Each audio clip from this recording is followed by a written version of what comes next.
কি হইলো, আমারে থামাইলেন ক্যা? 100 টাকা দেয়? কিসের টাকা? নতুন সরকার কইছে চান্দা দেওয়া লাগবো না। ওই বেটা, আমি কি চান্দা চাইছি? এটা তোদেরই উন্নয়ন হইব, আমি চান্দা দিমু না। ভালোই ভালোই দিয়া দে। শোন, এই যে আমি চাইলাম, তুই ভালোবাসা দিয়া দিলি, এটা সমঝোতা, এটা চান্দা না। সমঝোতার মাধ্যমে চাঁদাবাজি করা যাইবে, এটা জায়েজ আছে। ভাই বুঝে নি, এটা তো বাংলাদেশ, ঠিক আছে? সুতরাং এখন যারা ক্ষমতায় আছে তাদের আইন হলো যে যে সমঝোতার মাধ্যমে যে কোনো অপরাধ বৈধতা দেওয়া হবে। আপনি যদি দর্শনও করেন, এটা সমঝোতার মাধ্যমে করবেন, তাইলে কিন্তু আপনাকে দর্শন মামলা খাইবেন না। আর আপনি যদি মার্ডারও করেন, মার্ডারও কিন্তু করবেন সমঝোতার মাধ্যমে, তাহলে কিন্তু মার্ডার মামলা খাইবেন না। আর চুরি ডাকাতি যা আছে ও সমঝোতার মাধ্যমে ওই সিডি দিয়ে লইবেন, কিংবা এই সপ্তাহের ভিতরে ডাকাতি করতাম, এই সপ্তাহের ভিতরে চুরি করতাম, তাইলে আর কী হবে, চোরের বিরুদ্ধে কোনো অ্যাকশন নেওয়া হইবে না।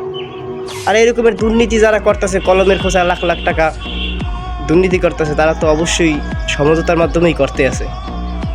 কী কম ভাই, কিছু করার নাই। এখন আপনাদের যা মন চায় করেন সমঝোতার মাধ্যমে, আপনারা শুরু করে দেন।